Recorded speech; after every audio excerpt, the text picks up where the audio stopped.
Hello and welcome to another episode of Composed Living with Elsa Albert.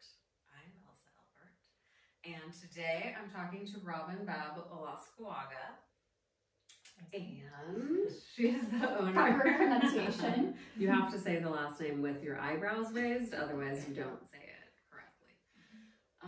Robin is the owner of Olazko Interiors, who has, through that business, helped us with this house and also the cabin in Lake Arrowhead, which is so awesome.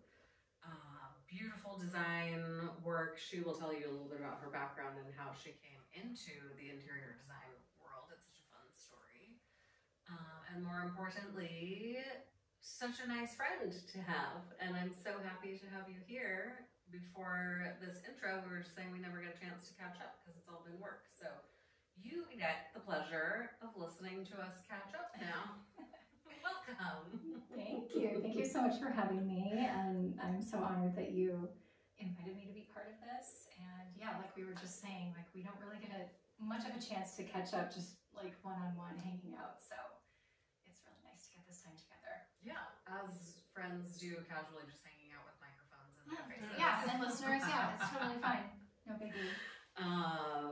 We'll make it super fun for us and for everyone else. That's right. Tell us a little bit about your journey. I don't want this podcast to be all about like business and stuff, but I do think that the path that people follow to get to where they are now is super interesting. And we can also dive into like things that you're loving about it or struggles, whatever, all of that stuff. Yeah. I mean, I just feel like I've had sort of 9 lives of a career, so we'll just dive right into that. As everyone should by this point. Yeah, I mean, that's my path, and I've been loving it. So I'm from the Chicago area originally, grew up in the Midwest, and I was a journalism and mass communication major. My first job out of college was at an architecture firm, really small boutique firm, and kind of wore many hats and was around creatives all the time, and it really sort of instilled this idea in me of like always be creating and always be surrounding yourself with creativity. So that was an amazing job, and I kind of moved through a couple of other jobs in Chicago. Image consulting. I was a wardrobe stylist for an image consulting firm for a while. What is an image consult, like for a celebrity or like just normal people who are going out into the press world? Well, this particular company didn't really focus on celebrities as much as, you know, everyday people who maybe are making a transition in their lives. So maybe they've just gotten divorced and they want to sort of go into the dating world again, and how can they put their best foot forward and face forward. And so it was actually a really cool company. There was an image consultant, there was a wardrobe stylist, there was a speech coach. And so it sort of was an all-around, like a well-rounded approach to someone coming in and saying like, hey, listen, I'm new on the dating scene. I just want to make a really good impression, or I'm being passed over for a promotion over and over and over again. What is it? I don't understand. I'm qualified, but like, what is the thing that's like holding people back? This is so cool. It was really cool, yeah. And it was really interesting. There was like a whole psychology to it, and a whole, you know, just understanding people's insecurities and, you know, the things that they are proud of. And so just trying to like bring that out. Like, unfortunately, you know, we as humans make first impressions and make judgments on people. And so it was really nice to be able to help like take what's on the inside and make it come through on the outside too. Yeah.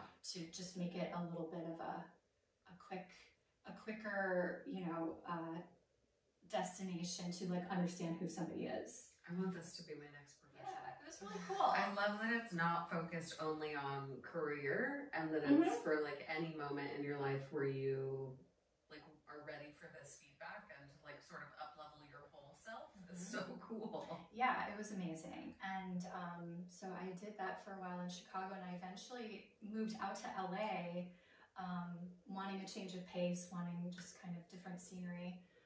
My best friend had moved out to LA, and so I followed her about a year later, and I transitioned with this company out here.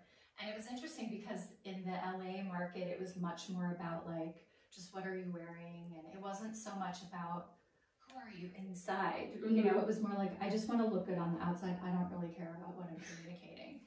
And so quickly I was like, maybe this isn't really working for me anymore. So I kind of floated around a little bit. I ended up working at a restaurant for a while, just to kind of figure out like, what's the next step? What am I doing? And I met a gal who was a wedding planner and had a company that she also was like kind of starting up in LA. She had moved also recently from the Pacific Northwest. And so we kind of started talking, and she had like wedding planning and coordination experience, and I had more of a creative background. So we were like, maybe we could sort of like do something together. So we just started like very casually planning weddings for people. That was back in 2010.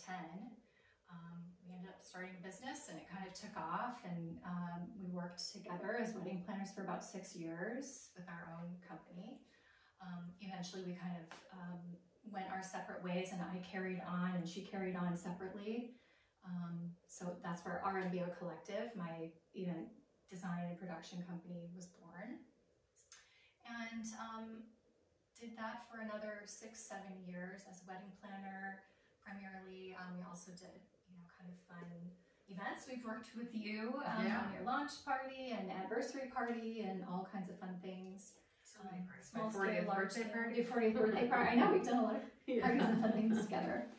And, you know, at some point, so I did a lot of like high-end weddings, like high-pressure situations. If any of us have been married before, we know that, you know, there's a lot of pressure on us as the couple getting married, and then, you know, we want it to be perfect. We want it to be, you know, everything that we all have always dreamed of. And the pressure on myself to make that happen for people was something that I took very seriously, but also it was incredibly draining and incredibly just stressful. And so it was about in 2019 that unfortunately my husband's family, his sister was having a lot of health issues, and so she was sort of coming to the end of her life, unfortunately. And at the same time, I was in the midst of all of this like crazy wedding planning, and it was like really serious clients and needs. Doing events like overseas too. Yes, yeah, exactly. Like it was intense amounts of planning, not just like a casual, we're getting married in the park next Saturday. Yeah, exactly. Yeah, and it was just a very intense time where, you know, we were kind of dealing with this family grief and pain, and then also clients and needs where, you know, it was coming at me like, we need this, the napkins aren't right, blah, blah, blah.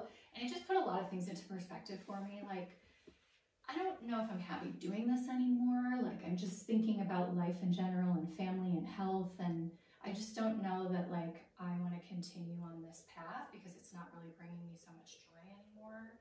The, you know, the big intense like crazy events and things that I was doing. So it was sort of at that time that I started thinking like, I'm ready to like transition out of this. I don't know what that means. I don't know what that's going to, but I know that I'm ready for a change. And so, you know, still had lots of wedding clients, you know, we're planning weddings years in advance sometimes. So still working with all my clients, but kind of thinking and, you know, thinking about where the next step will take me. And of course the pandemic happened. And then we had a lot of time to sit and think about like, what is the next phase of our lives going to be? And interiors popped into my mind. It's something that, you know, I always have loved to design my own home. I've helped a lot of friends with their homes and family and all of that. And I thought, you know, interior design really takes the best part of like what I love about planning events. It's like the production and the experience that you're creating for someone, but it's making it happen for someone within their home or within their work. And it's sort of an experience that not only, that doesn't just, you know, we set up and in 5 hours we have to take it all down, but it's something that endures for much longer. And I really loved the idea of like creating these beautiful environments for people that they can enjoy longer than just one day, and, you know, build their family and build their home and make it feel like a lovely everyday experience for them. So that's when interiors kind of came onto my radar. And you were so supportive of me and other friends of mine, just like helping get me going and referring me to clients. And, and you hired me yourself to work on various projects. And so that's kind of how it all came about. And so now I'm still doing events a little bit here and there, just on a very small scale, but I've really ramped up in the interiors department. And yeah, so the last few years I've been going, going strong there. So it's been really wonderful. It's been a really nice transition. And I think it's something that just fits with my lifestyle a little bit better now. Yeah. And I can see it taking me, many, many years in the future.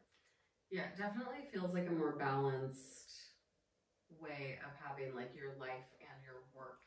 Not only that like collaboration between the two of them, or the synergy between the two of them, I guess is a better word. But even though I was an angel of a bride towards my wedding planner, let's be clear, other people I had issues with.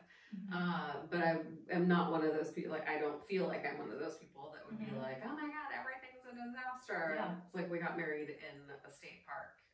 We really just needed like twinkly lights and flowers. Yeah. And I wish I would have known you when we were getting married, because then it would have been like, you just have always had such a ability to know exactly what lives inside my head. And then it just like appears on a mood board and I'm like, yes to all the things, let's go in that direction. Yeah. So I feel like we really could have kicked it up a notch. Nobody quite understood my directive of like, you can't have too many flowers. I'm very supportive so of even that. like walking down the aisle, I was like, it's not enough flowers. Yeah. What's happening?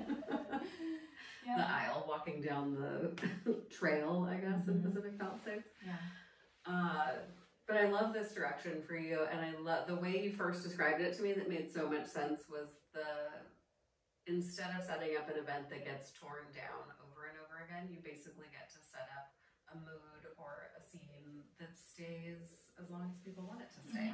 And that's so cool, because what you do with design, I think, I've never worked with another designer. Which is also just a credit to you. But when you set up our dining table, for example, it wasn't just like, here's a table and some chairs. It was also like I could see the whole dinner party, There was flowers, there was candles, there was artwork, there was, the chandelier on the dimmer, and then like setting the actual stage with placemats and napkins and all the things.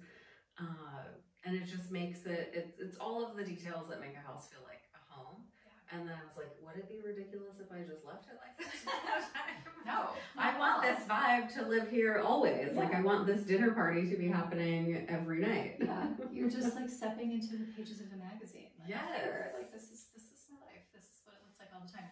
Well, yeah, and it's I attribute just like attention to detail is so important in what I do as a creative and as a designer, and trying to communicate that to my clients, and then pulling out of you what is important to you. And you might not have told me like, oh, I love wicker placemats, but you've told me like, I love natural materials, and I love just like an effortless feel. And so again, going back to the psychology of past jobs that I've had, it's like, okay, what does that mean, and how does that translate to a tactile setting? And then it's just like filling the space with all these beautiful, well-considered details that people might not like look at a specific thing and say like, oh, I absolutely love that shade of brown for that napkin. Yeah. But they just sort of walk into the space and they feel like, this works. I don't know what I'm loving in particular, but I just know that it feels good. And I credit my event experience to that, because it's like, maybe they don't know that on the table is a ranunculus flower, but they just like love it, and they love that, and they love the feeling that they have when they approach or walk into a room or walk into a space, and they just feel like comfortable or taken care of or special or at ease or whatever it might be. Yeah. And I mean, I know I can only speak from my experience, but there's so many barriers when it comes to designing, I think, your dream space.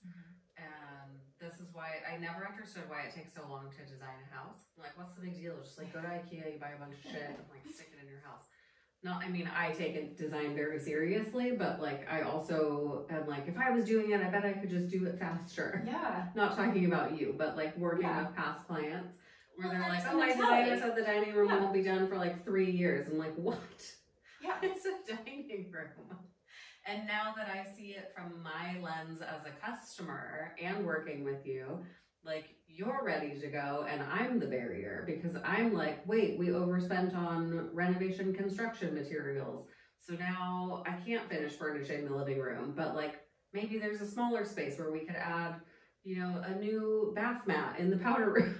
Like, and it goes like that. And then also it's like, here's a beautiful couch. I want that. And then it's like, oh no, that's out of our budget. Or it's not the right material because we have kids and a dog. Or it's on back order for 18 months and I don't want to wait. Like there's so many challenges that come up. Hopefully they're less stressful than the challenges of like intense wedding planning. Yeah, I mean, they are. Yeah.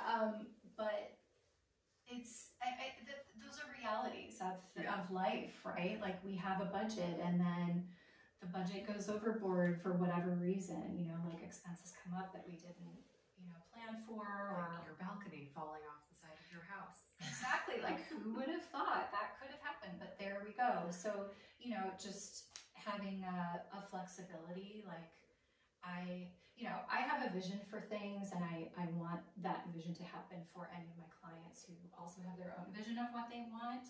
But, you know, having done this for a while and again, just all of the other career lives I've lived, it's like it doesn't just happen like A, B, C, D, E, F, G, just how we plan for it. I think how I plan is that I know that along the way something's going to come up. So just roll with it. It's going to be fine. Yeah. Like, no, this isn't a life or death situation here. And let's just have a little fun and we'll get to the finish line when we get to it. And I think in that waiting, if you can be patient, not my strong suit, so many beautiful things pop up in the meantime, or like you veer in a different direction. I love the moments where like you will just be out doing something else and then send me a photo of like, I found this piece of art at a vintage mart. And I'm like, yes, that's like way better than what we were thinking about, or it's perfect for this space, and it kind of takes things in another direction. And those moments, I think, are what make a home feel lived in and personal. Like and I try to encourage our clients to do this too when they are getting antsy and they just want something done. It's like, you can do that. Like you could just open a Crate and Barrel catalog and order, you know, page 17 and page 21. But there's not a lot of personality in that. So unless you're going to take the time to incorporate all of those pieces that are like more meaningful to you, it could be a beautiful house but feel very sterile. And I think that's the difference between the results I'm seeing working with you, where everything feels so warm and cozy and approachable. It's so nice. We recently did obviously our photo shoot with Krista Mason, who's done all of my brand photography over the last couple of years. And looking at the photos, I was like, whose house is this? I know, I was so happy with the photos. I was like, oh my god. You know, like have the photo up and then look at the same space like with my eyeballs in real time, and I was like, this is not the space, is it? It's like, it can't be. Does it look this beautiful? Yeah, no. I think it's because it's been like, I guess this November will be 2 years that we bought this house.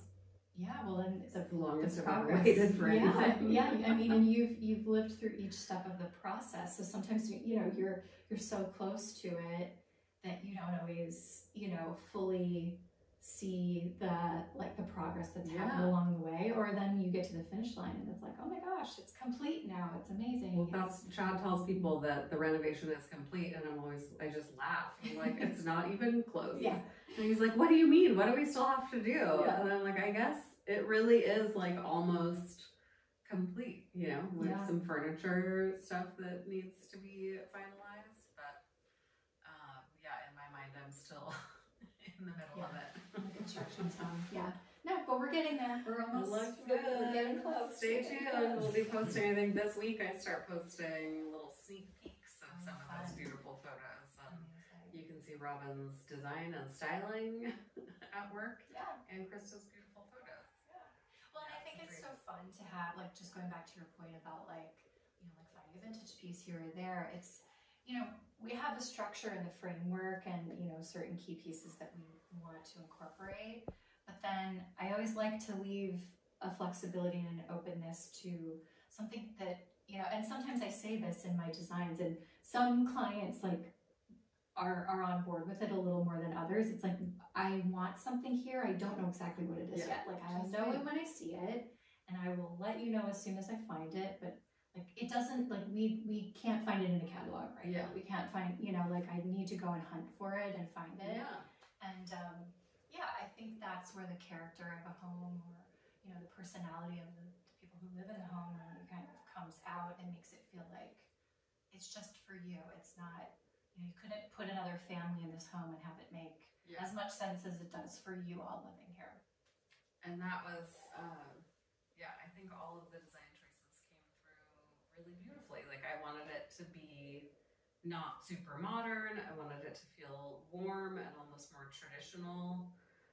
But those, like, Mediterranean pieces of things, and it's hard because, you know, I can't, like, the cost of, adding archways and doing all of this would have not made sense for this home in particular. But I feel like we were able to incorporate so much of that with like artwork and little details. My favorite moments, it's like the most luxurious feeling when you walk in and you have like bags of things that you've found here and there. And then it's like getting to see them all, and like, it's like a curated store only for my taste. Like, only beautiful objects that I would love. We eliminate all the stuff that you're not gonna like, and it's just like a bunch of things. And it's like, oh, I can just look at this, and then I have a hard time saying, I'm like, just all of it. We need all of it. Well, you have a lot of space to have to a lot of cover, space, so, and historically I've not been a shopper. I don't tend to go out and acquire things unless I really love them.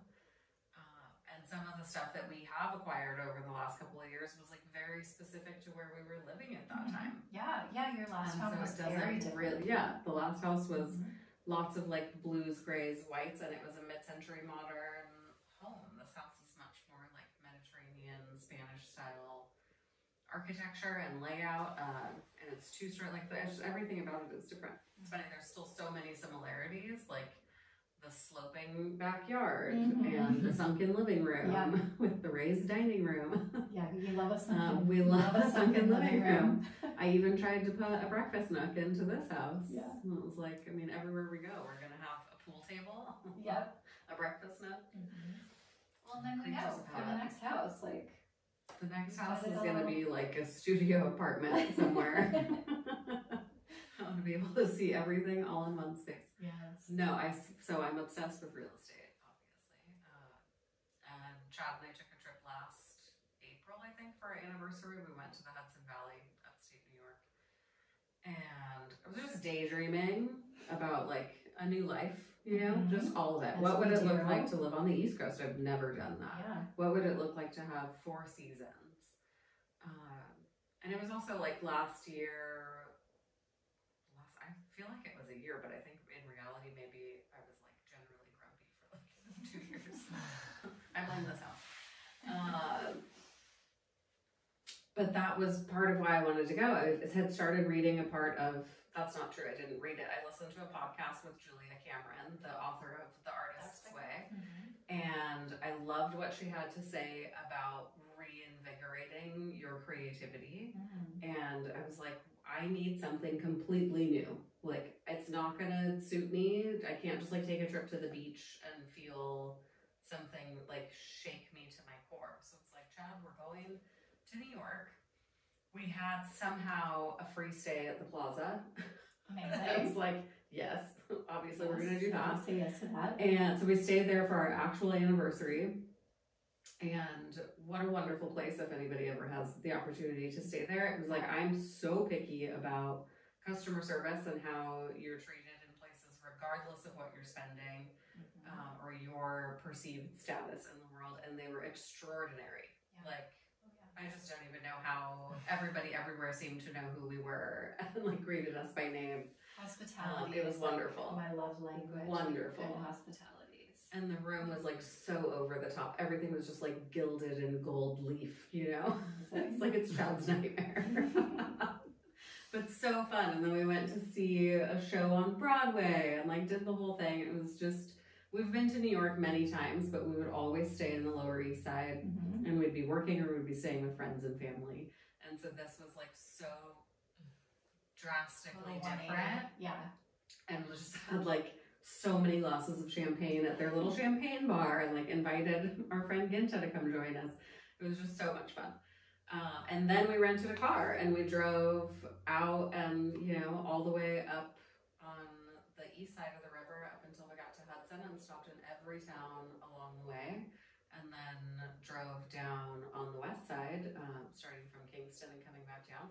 And it was so lovely. That's amazing. And it's like, I can picture an entirely new life, all of it. And I don't need that, but like, I just needed to see something different. Anyway, this all started because I was on Trulia again the other day. And I found another town that we haven't seen in the Hudson Valley. I'm not telling anyone what it is because it seems like it's a kept secret now. Gatekeep that. But I opened the link and saw like one photo of a house that's so not anything we've ever lived in. It's like a very classic Americana, like wraparound porch with a porch swing. And like rolling green that just sort of ends at this lake. Wow. And the inside is all the original, like they have a boathouse that's original from the 1800s. Oh my gosh. Like just so, and also wildly more affordable than anything you would buy here. And it was on like 5 acres of land. And I was like, Chad, just so you know, we're moving. Yeah. We're just gonna swap this house out for that one because that's my new dream.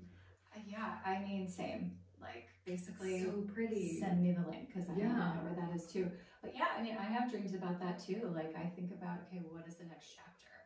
And honestly, for me, like as soon as my husband is like ready to leave LA, I'm there. Like I fantasize about like living on a farm these days. Like I want animals surrounding me. I want like a farmhouse and wraparound porch. Very into goats. More simple life, you know, and like travel for work as needed, but you know, just like simplifying a little bit and like slowing down a little bit and being out of the hustle and bustle a little bit, I think that's what's calling me too. So it's interesting that we both are kind of feeling a little bit of that. Like, well, and I blame the pandemic for this because I think for me, I know it was because I've worked my whole life and I don't very often have those moments of feeling life be slow.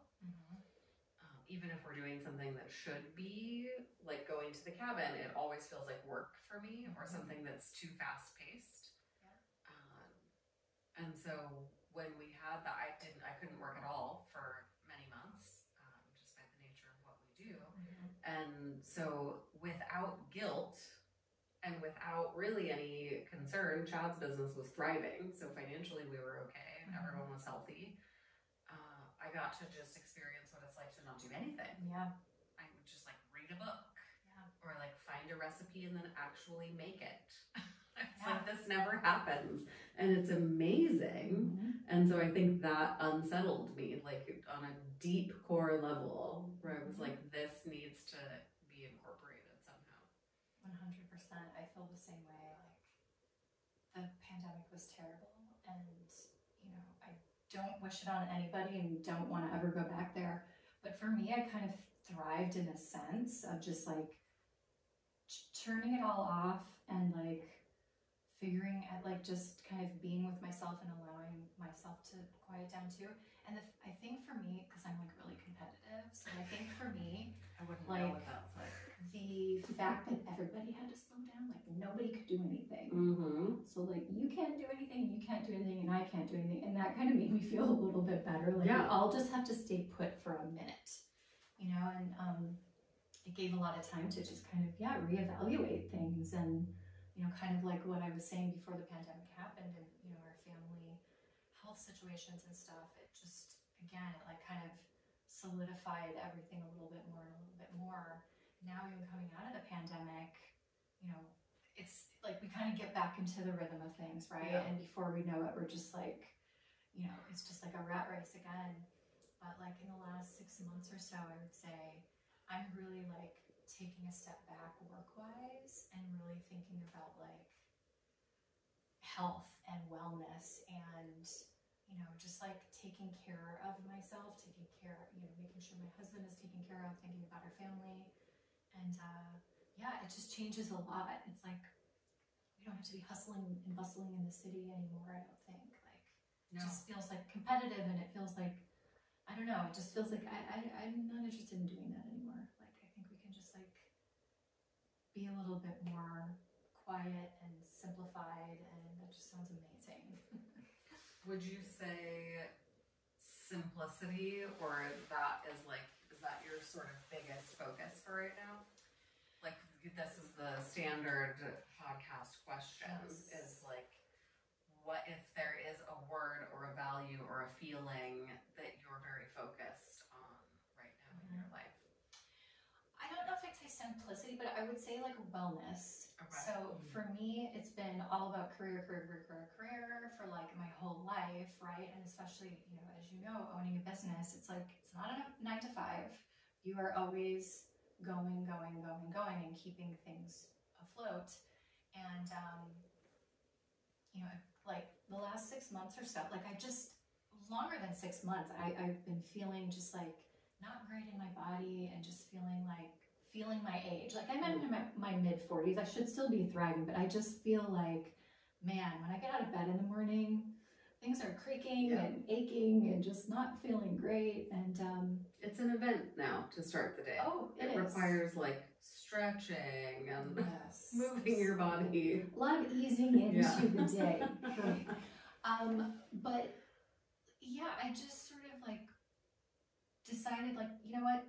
I don't want to be getting out of bed like this for the next however many years I'm lucky to be here. Like, no, I can't, like, no, this is not for me. So I've just sort of been like shifting, not away from career, but like putting less emphasis on it, and just really focusing more on how am I feeling, how am I doing on a day-to-day basis. You know, my husband has a high pressure situation. He's very like stressed and anxious all the time. So like, I'm just like, I just sort of put my foot down and sort of taking charge of like, no, like we want to be here for a lot longer. We need to focus on our health and our wellness and feeling better on a day-to-day basis. And maybe that means we don't get that next client, but maybe that means, you know, we've maintained a bit of sanity for, you know, the next 6 months or whatever it is. So wellness, I would say, is my word. Like that's something that's really been at the forefront for me.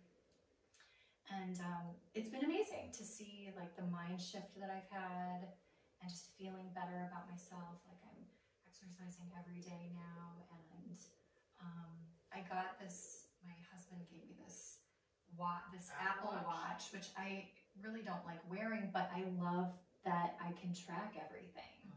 And again, going back to my competitiveness, I'm like, ooh, I gotta close those rings every day. And so it's, you know, it's not for me about like, oh, I need to lose like 50 pounds or something. It's just more about like, I have the gift of mobility. I have the gift of health.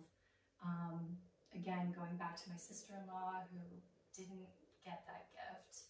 I'm grateful every day to be able to move and exercise and walk and, you know, just move my body. So why in the hell would I not spend some time doing that for myself?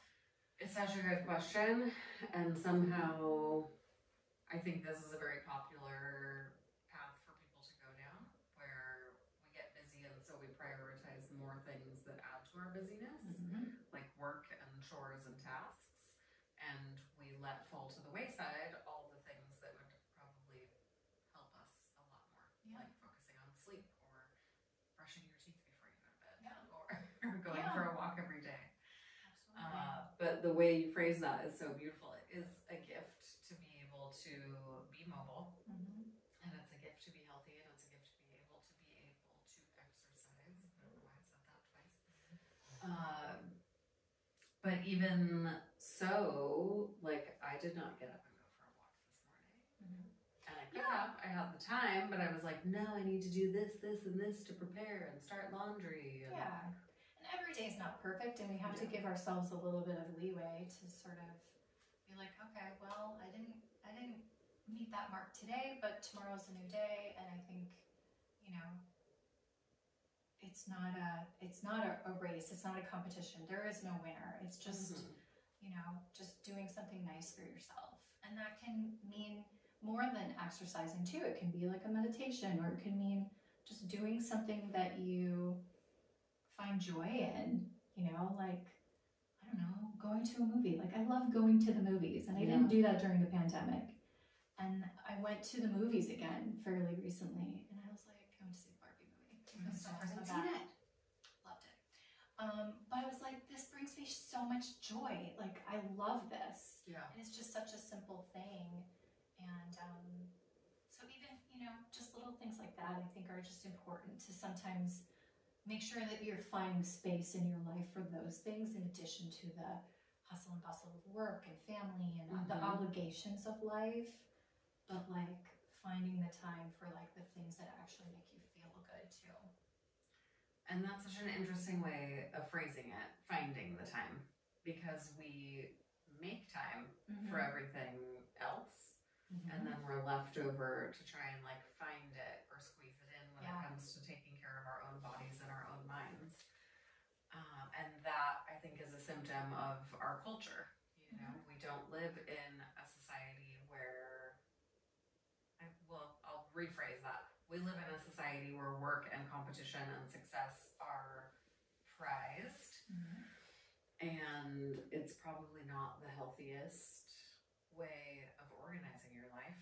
Chad and I just came back from our annual retreat with the monks at St. Andrew's Abbey in Guillermo. We've been there, Chad and I have been there every year, I think since 2013, pandemic withstanding. And I personally, since 2010 for me. So I will start this by saying I'm not Catholic. I went to a Jesuit university, and one of their classes in the master's program was a stay at this monastery to learn about leadership and community. What better example for community than a group of people who live every second of their lives together, like literally in the same house and workplace. And how do you lead a group in a way that feels aligned with the universe or God, however you want to view that? For them, it's God, obviously. If you don't follow that path, then whatever it is that you think guides you, being in line with that. And also, how do you lead people who, like, they all have their own individual ideas and aspirations too, but they have to come together for the betterment of a community, which is their job, you know? So for me, I was learning about how to run a large organization. And, you know, within that context, you don't always love necessarily every single person that you work with, but you still have to be a good leader. So this was the point of the class. We've gone back every year as an alumni retreat, and it's wonderful, like all of my favorite things in life, where you just have the same group of people for the most part, and sometimes there's new people come and go or become integrated into the group. But from the moment everybody arrives, it's like you just get so deep. So it's not even like, how was the drive in? Oh, the traffic's crazy. It's like, what did you think of chapter 7 of this book? Like, it really just struck a chord with me when I read this. And it's like, you just get right to it. And it's lovely. And so we expanded the amount of time. This time it went from 2 nights to 4 or 5 nights, which was also wonderful. So this time we read this book, which is actually an older nun. Her name is Joan Chittister, and the book was called The Monastic Heart. And she takes the principles of Benedictine monastic life, which are, you know, probably not everyone thinks I'm going to live my life like a monk. But when you look at their rituals and their rules that they follow as they're like sort of written out in this book, and she does it so simply and so, it's like anyone could read it and take something very valuable away from it, I think. I couldn't stop. I had to stop highlighting because I was like, I'm highlighting the whole book. Let's just like, we'll keep it on the coffee table as like a constant reference. And each chapter is like 2 pages, so it's a very simple read. But there's a whole chapter on, I don't remember the name of it, or it's a Latin name, but it's sort of about the schedule of a monastic day, because it's very structured and there's no getting out of it. Okay. So everyone will be doing the same thing at the same time, right? So like the bell rings and everyone goes to chant in the chapel. And then the bell rings again and like everyone goes to work or to lunch or to whatever they're doing. But the moment that bell rings, you're done. And so we had a moment where there's someone reads to you during a meal. This is like one of their jobs, is to read to you, which also is lovely. Everyone should have this experience. I love that. And the bell rang and he stopped mid-sentence and closed the book. Oh, wow. And all of us were like, oh, how dare you? We have to get to the end.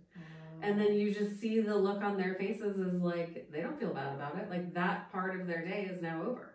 And now they're moving on to something else. But the beauty of this schedule and this like fierce protection of their boundaries is how I look at it, is that they do have time for everything that they need to do in a day. They have time for the amount of prayer that they want or meditation. They have time for exercise. They have time for work. They have time for, you know, being together in community. And it's structured into every single day. But when that bell rings, you're done. And it was like, who do I know that like comes home from work and then they're done? Like we don't have a bell. On the contrary, it's like I'm sitting and like watching TV and like it's like an impulse to see if a new email has come in. I'm like, why? Am I going to reply to it at 11 at night? Why do I have this obsession with like seeing what's coming in? So Chad and I talked about it. It's one of the many takeaways from this most recent time. And I was like, we need a bell. And he's like, yeah, oh, it's a metaphorical bell. It's a candle. Okay. I was like, we're not really going to ring a bell. But he even said, like, he often leaves his office and he's not really ready to reintegrate into our family. He's still dealing with something from the workday and he needs like a timeout before he can come out and say, I am officially done with my workday. And from this moment on, it's time for us together or time for us with the kids or it's time to cook dinner, whatever. And so from the moment we came back, we've been doing that and we look at each other and we say like, I'm ready to light the candle. And he'll be like, yes, I'm ready too, or I need 5 more minutes. And then I leave my phone in the kitchen. I don't look at it again. And we sit together, play cards, take the dogs for a walk, like do anything that's not work related. And it's beautiful. Lovely. Yeah, that's so incredible. Well, and like that story, when you said boundaries, they fiercely protect their boundaries. I think that's such a big part of it. And you're now creating boundaries around, you know, your family life and your home life of like turning off of work and then integrating into the family. And even having that transition period, right? Where you go from work to like, okay, I need to get like transitioned over and then into family mode. Like that's such a beautiful way of like creating boundaries that everybody involved in the family can support, and because everybody is being able to have those same boundaries in their own ways. And sort of just prioritizing and saying like, this is important enough to me that I need to create a space, a safe space around it and create a boundary so that I'm not answering work emails like at night or whatever it might be. Like, well, it becomes unfair to yourself when your brain does not need to think about work constantly.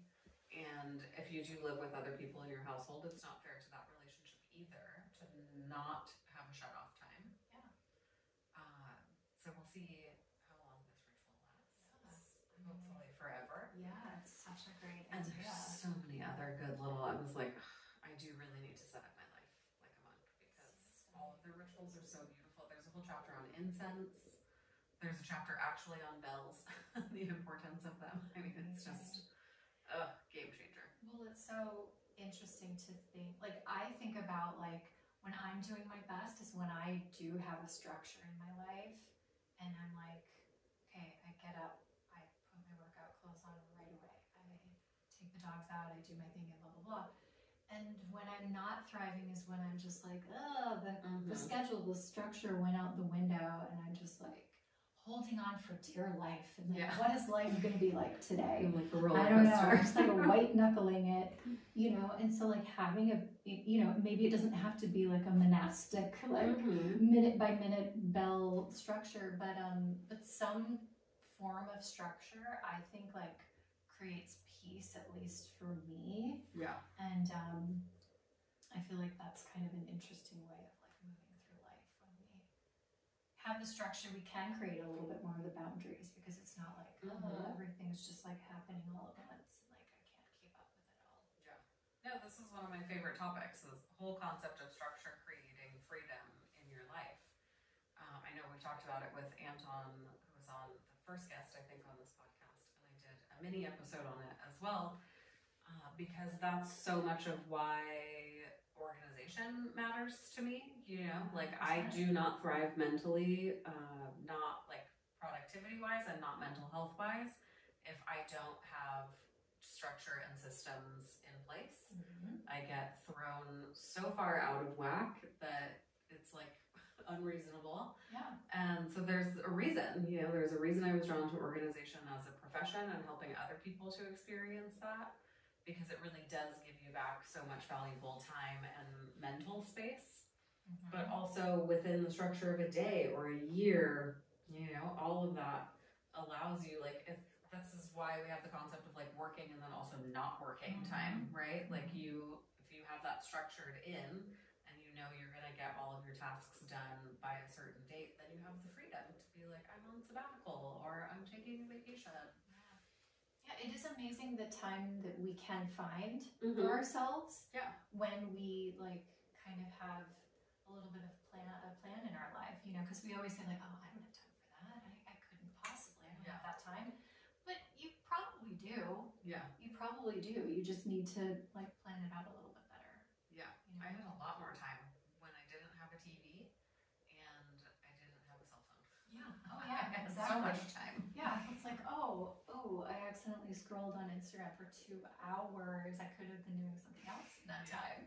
Yep. Yeah. Or Netflix. I mean, that TV goes on at nighttime and it's like, I could have run a marathon in this amount of time. I know. Yeah. Think of all the things we could be doing creative. But we need that downtime too. Yeah. You know, yeah, it's a balance. Yeah. It's like sometimes vegging out is just like what needs to happen, but yeah, balance. The other interesting takeaway I had from that retreat was the concept of leisure not being the same thing as play. And I had to read it twice. I was like, I'm not quite sure I'm following. And it was like both things are necessary, but leisure is an activity that you walk away from feeling calm or grounded or more reflective or wise. Play is something that is just play. And the different, like the examples that were talked about were like reading a book outside by a lake versus going to like a baseball game with your friends. And just hearing that example, I was like, oh, we have only scheduled playtime in our lives. And that is when I start to feel like completely overwhelmed, even though we have so much downtime. None of it was restorative. And Chad and I are never allowed to be in the same breakout groups. So we'd come back together after discussing in our little mini groups. And he was like, yeah, I think that's what he's been feeling with like even like vacations and travel. He's like, I'm not coming back feeling rested. It just feels like we're just on the go constantly. So that's another thing that we both want to be super mindful of is, you know, and I told that like the example of us going to the cabin, he loves it and feels restored coming back from there. I feel the opposite. And like, I feel like it was work the whole time. But because we're not incorporating what I thought would be happening there, like just sitting by the lake, you know, it'll be like friends on the boat drinking White Claws, you know, it's not the same vibe. It's fun, but for me, I need it to be balanced with like just sitting on the deck and maybe like drawing the trees or watching squirrels go by or reading a book or just doing nothing. And so just having that awareness of like, wow, we have so much playtime scheduled, and maybe a part of that needs to be actual leisure time, even on vacation. You know? We're not going to do anything today, or like we'll just find a park and get a bottle of wine and take a nap in the sunshine. Like we don't need to see every museum and every thing ever built. Totally. Yeah, no, it's so true. It's like, you know, you need a vacation from the vacation after you get back. You're like, that was it's not relaxing at all. Like, it was great, but it wasn't relaxing, you know? But yeah, I love that idea of like leisure incorporated into life, because that part of it is important, the quietness and the, you know, the stillness that you can like literally recharge. Yeah, activities are exhausting. I'm thinking about, I took a trip to Paris with my husband, and you know, of course, like it was his first time going, so I was like, oh, we're gonna go see this and we're gonna see this, and like I have this whole itinerary and everything, but like honestly the best moments were just like walking the streets and just like window shopping. And we went to one of the beautiful gardens, like we had gotten like little baguettes and we sat by a little pond and like had lunch there. Like it was just the most simple, but that was leisure, and that was just like probably one of my favorite memories of that whole trip. We saw so many gorgeous, amazing things, but like that little moment just, I think, was probably the cherry on top, you know, and it was the most leisurely, I guess you'd say. Yeah, so there's really something to that. I love that, and now I want to go back to Paris. Me too, except after they fix the bed bugs. What? Did you hear about the bed bugs? No. It's like the whole city is infested with bed bugs right now. Disgusting. So gross. I can't even hear about bugs without like immediately starting to feel itchy. I know. Yeah. So wait a little while before you go.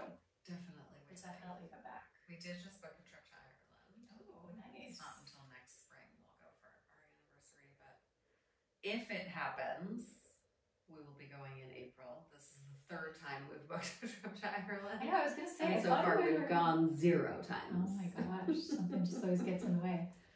Yeah, well, I just tell people that Ireland is rejecting us. And they're like, why? What did you do? I'm like, it's unsherman. We'll never know. Yeah, they're not ready. They can't handle us. I can't handle it yet. But it feels like a place where you can have a lot of leisure. Like I'm picturing just like bike rides through beautiful rolling green hills. Colic. Yeah, just a lot of like looking at sheep and you know. That's what I want. Yeah. I mean, what could be better? Also, then an evening filled with like lively Irish music and dancing in a pub. Yes. They're definitely want the full Irish experience. Yeah. Oh yeah, for sure. So if anyone has Ireland recommendations, send them my way. Amazing. I went to Dublin once, but it was a million years ago, and it was in my college years, so I was drunk the whole time, so I couldn't really tell you much about it. I think we will likely do like one night in Dublin and then rent a car and sort of drive in a big loop. Oh, that would be nice. Yeah, it's so gorgeous there. Yeah. The countryside. How relaxing. Well, that will feel very leisurely. I hope so. Yeah. It definitely seems like a place where it's a lot easier to schedule in leisure time. Yeah. Seems that way. Especially with a car, when you can just sort of like pull over wherever and like have a picnic or go for a walk and explore. And I love traveling that way, where we just kind of go until we find something where we're like, this is interesting enough where we would want to spend the night. And sometimes we renew that, you know, for multiple nights, and other times we're like, okay, ready to move on. That's cool. But we've found some of the most charming towns that way. That's so breezy. I wish I could be that breezy. I'm too type A. Like, it's really the wedding planner in here. Like, we need a plan A, plan B, plan C, and plan D. Well, I just don't know in advance that I'm going to like what we've chosen. Yeah. You know? And so, especially if it's a place, I feel like with a city like Paris now, I would at least know like the neighborhood I want to be in, and I could probably make those decisions in advance. But with a place where neither one of us have ever been, it's like, I don't know, maybe we'll get there and we'll be like, Dublin is amazing and we're going to stay here the whole time. I doubt it, because we both love that leisure time and we really do want to explore. But what if you drive through, like everyone's like, I don't know, go to Kilkenny, and then you get there and you're like, it's not for me. Yeah. And that happened to us in Portugal. Like everyone was talking about the Algarve region and all the beaches. Oh my gosh, you have to go here. And then we did, and I was like, okay, well, you know that we live at the beach, right? Right. So this is another beach that has way too many people and way too many tourists. And it's definitely not the vibe that we were looking for. I was like, I want a beach where there's no inhabitants, and I want it to look like a natural coastline that has not been touched by humans and development. Yeah. And so we stopped at every town, and Chad was like, are you gonna say yes to any of these? And I was like, probably not. I was like, just drive me to the water and take a look around. I was like, nope, on to the next. Stop in the next town. I was like, too many people, too many tourists, too many like hot dog stands. This doesn't feel like Portugal. No offense, it's a beautiful region. I'm sure other people, I know other people enjoy it. We ended up staying in a place where we were the only guests. And it was such a special experience, and we ended up staying for like 4 or 5 nights. That's awesome. Yeah, I'm gonna try that on my next trip. Yeah, I'll be like, we'll book the first night. Booking one night, yeah. We don't know what we'll do from there. Yeah, that'll be fun. It's the best. Okay, yeah, I'm gonna try that. And then book the night that you have to fly back. Yeah. And everything else is just leave it up to your whims. Yeah, that's scary, but also really exciting. It's so fun. I mean, what's the worst thing that can happen? Yeah, no, totally. Like one time I did stay in a place that had fleas in Pisa, and it was right by a train station, and it was disgusting. Yeah. And they only had one room, and there was 3 of us, and so all 3 of us had to sleep in this like flea-riddled bed. So all night we were just like slapping our legs and trying to like kill bugs. And I think at some point it was either me or Amber. It was like 2 in the morning. We like went out. People were still just so lively at this like mini mart next door to us. I also didn't care for the town of Pisa, if you can't tell. We were just like, let's go buy all the bottles of Prosecco that they have remaining, and we will just drink these until the first train out tomorrow morning. And that was partly my bad. We missed the last train out to the Cinque Terre, so we had to stay overnight, and then this was the only place that had availability and that we could afford. So sometimes it does go haywire, but you know, we were like college kids on a budget. So if you have any flexibility, that's the time for it to go. You'll find something. Like I don't think, you know, in our time in our life now, the flea-infested hotel would have been to our liking. But I would have rather just drank espressos and stayed outside the whole night. Yeah. I passed not 21. Yeah. I was in my 30s, Oh, which is worse. This was grad school travel. Before you know. Yeah, we passed through Pisa, and I don't probably need to go back there either. I think if you time it, you hop off the bus or the train, you jet out to see the Leaning Tower, you take your obligatory photo, and then you get on the very next train or bus or any mode of transportation right on out of there. I don't even know if we saw the tower, honestly. It was just like a transfer kind of thing, I think, and we were off and on our way again, but But it also just feels like one of those things that you're like, I don't have like an emotional attachment to the Leaning Tower of Pisa. No. You know? Yeah, so it could be it's fun. like, I've never seen it in my life. Yeah, it's more just like when people post those Facebook things that are like, how many of these things have you seen? I'm like, seen it, seen it. Don't care.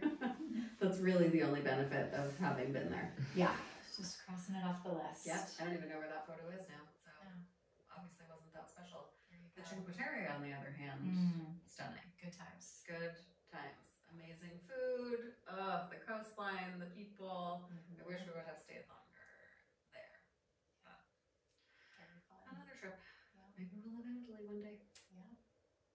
It's so amazing. You can just, you know, be anywhere in the world in a few hours if you really want to. We do live in a very cool time. Yes, we do. Oh, thank you so much for being with me today. Thank you. So much fun. I know. I feel like we could chat all day long. Yep, and we should. We should go to Malibu Wine Sunday. I was gonna say next time with wine. Yeah, because also Linnell lives close to here now. Yeah. Jamie lives close to here. I feel like we could get a fun group. Yeah, and head over. We should find the time or make the time. should make the time. Carve out that time and then protect that boundary fiercely. Yes, we'll have the bells, we'll have the candles, we'll have the whole Some thing. incense, Yes. all of it. If people want to find you and see your beautiful designs, I believe your Instagram is at Olazko Interiors. Yes, It will be in the show notes, so you can see that and check out the website. Yeah, OlazkoInteriors.com. I did forget to mention one of the things I've appreciated about working with you the most.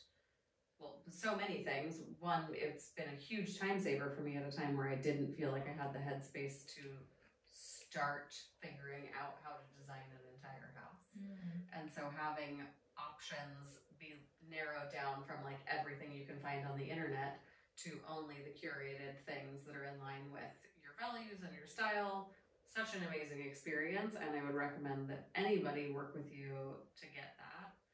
But my other favorite thing that we've worked on for years now together was on helping me create like a more sustainable way of entertaining. And I think that is so fun. And what I mean by that is when you host a large party at your house or your office or whatever, it's so easy to just buy throwaway stuff, and I didn't want that. So every party that we have designed together, it's so cool because you know what I started with, you know the layers that we added on, like when I hosted, I think in the same weekend we did a Composed Living anniversary party, and